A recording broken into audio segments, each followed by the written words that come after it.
On a humid evening in Calcutta in 1858, a British Army officer lifts a cloudy glass filled with sparkling tonic water and gin. He is not drinking to celebrate.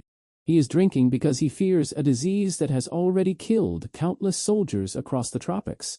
The bitter taste filling the glass comes from quinine, a substance that may mean the difference between returning home or never leaving India alive. Most people think tonic water is simply a fizzy mixer that exists to make gin taste better.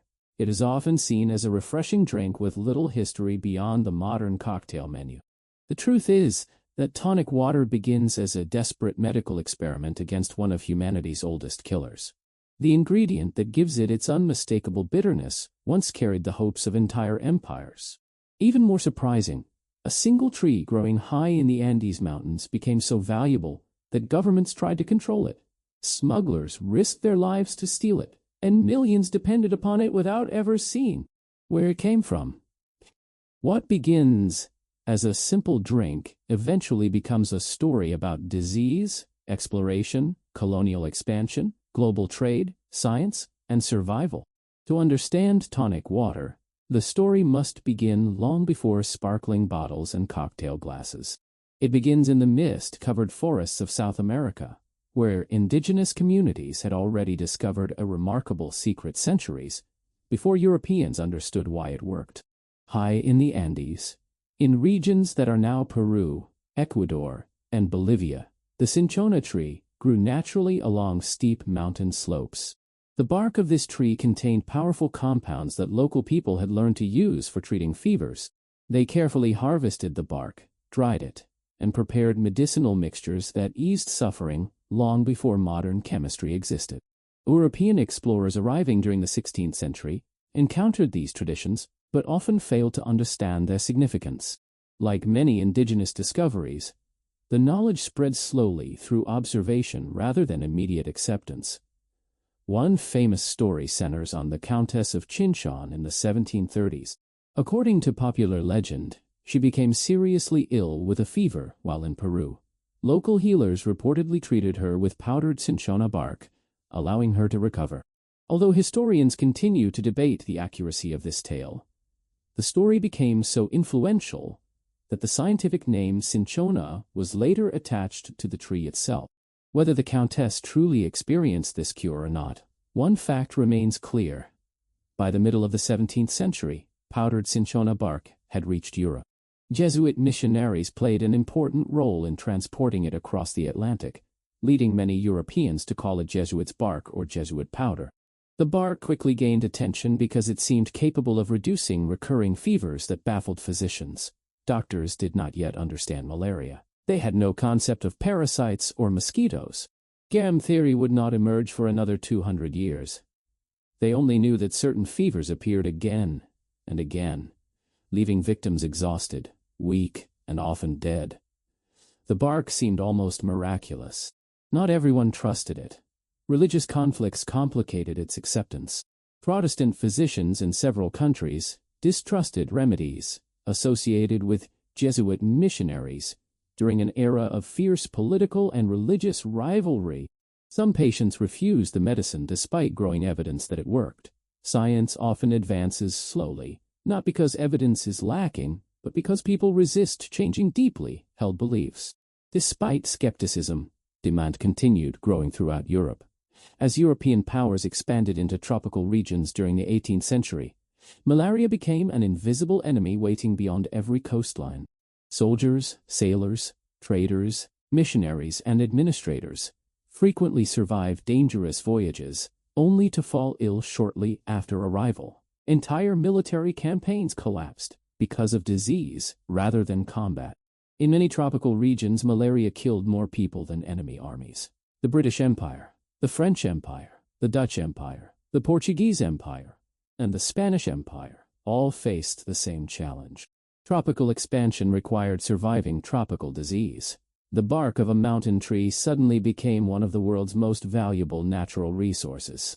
During the early 19th century, chemistry transformed the story. In 1820, two French chemists, Pierre-Joseph Pelletier and Joseph Bien-Aimé Caventou, successfully isolated the active compound responsible for the bark's medicinal power.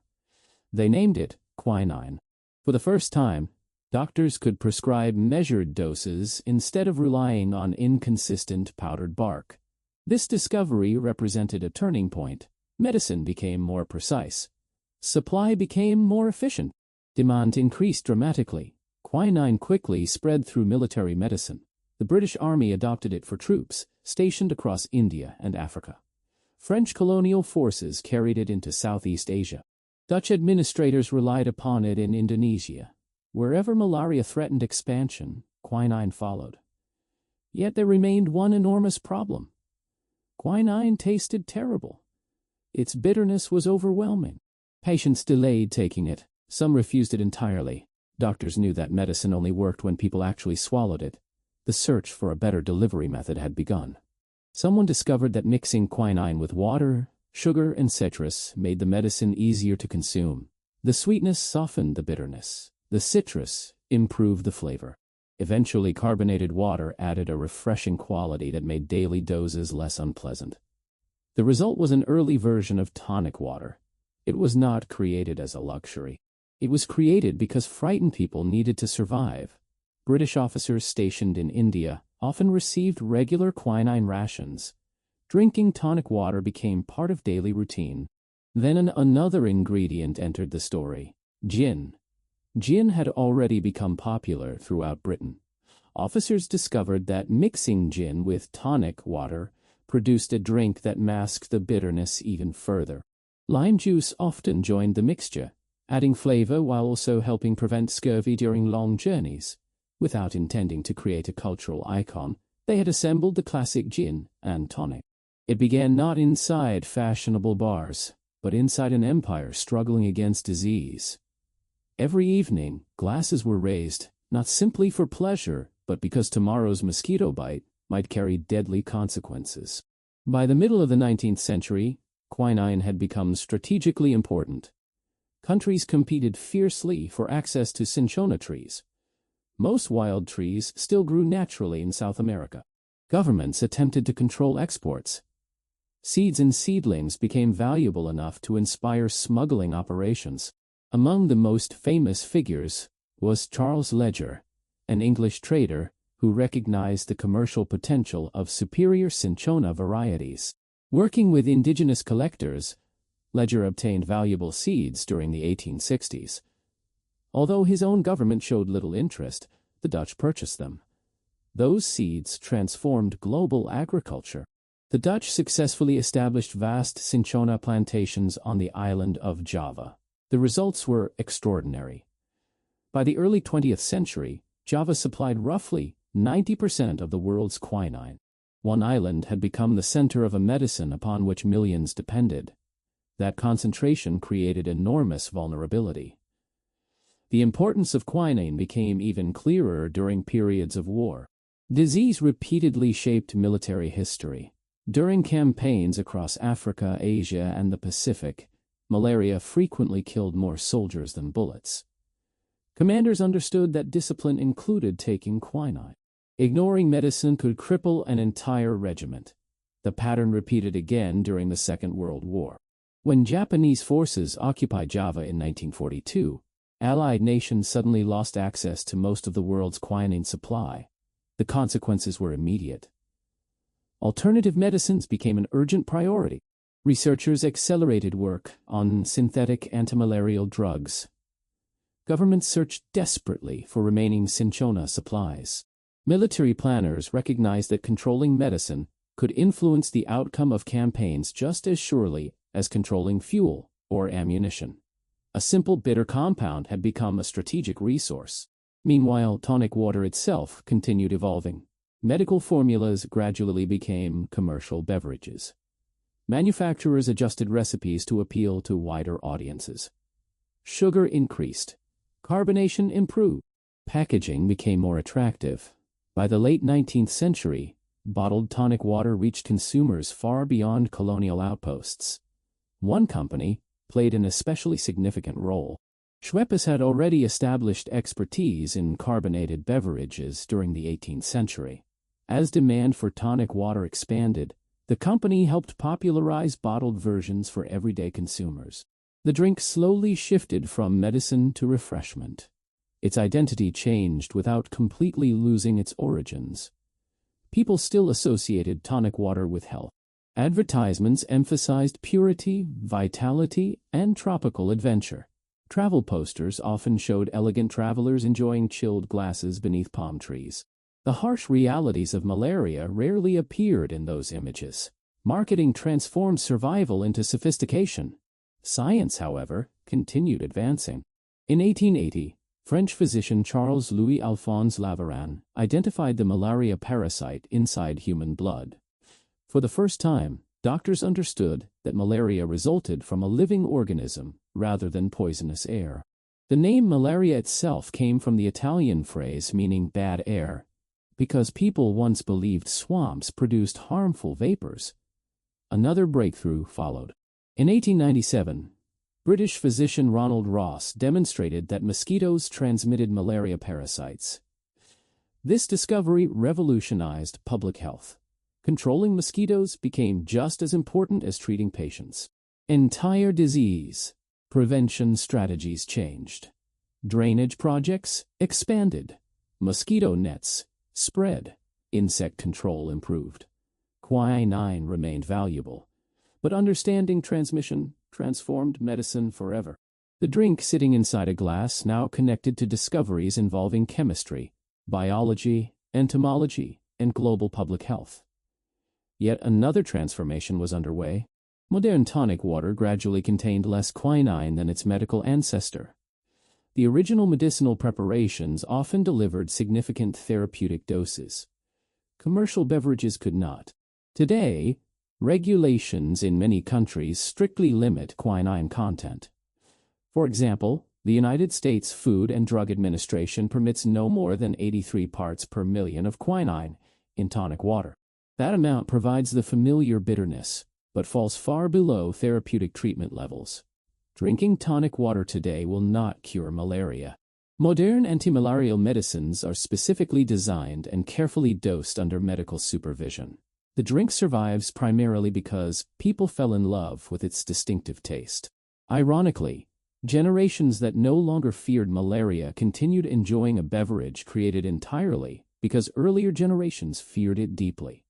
The story also reflects larger questions about knowledge and ownership. The original understanding of cinchona bark came from indigenous communities. European science later isolated quinine. Industrial agriculture expanded production. Global corporations bottled the final product. Each stage depended upon the previous one. Without indigenous observation, there would have been no bark. Without chemistry, there would have been no purified quinine. Without global trade, tonic water would never have reached millions. History rarely belongs to a single inventor. It usually belongs to countless people connected across centuries. The numbers reveal the scale of that connection. Quinine was isolated in 1820. Java eventually produced about 90% of global quinine. Modern tonic water in the United States contains no more than 83 parts per million of quinine. Those three numbers, 1820, 90%, and 83 parts per million, trace the remarkable journey from mountain bark to supermarket shelf. Today, premium tonic waters appear in dozens of varieties. Some feature natural botanicals. Others highlight citrus, herbs, or floral aromas. Craft distilleries carefully pair specific tonics with different styles of gin. What once served as emergency medicine has become an object of culinary craftsmanship. Even people who never drink alcohol encounter tonic water by itself, appreciating the balance between sweetness and bitterness. Many never realize that every sip carries echoes of one of history's deadliest diseases. Malaria remains a serious global health challenge even today. Although enormous progress has been achieved, hundreds of millions of infections continue occurring worldwide each year. Researchers continue developing improved medicines, vaccines, and mosquito control strategies. The battle that inspired tonic water has not completely ended. The drink, therefore, represents both historical victory and unfinished challenge. It reminds the world that scientific breakthroughs often emerge from desperation. Necessity forces experimentation. Experimentation creates discovery. Discovery changes civilization. The story also demonstrates how ordinary objects hide extraordinary journeys.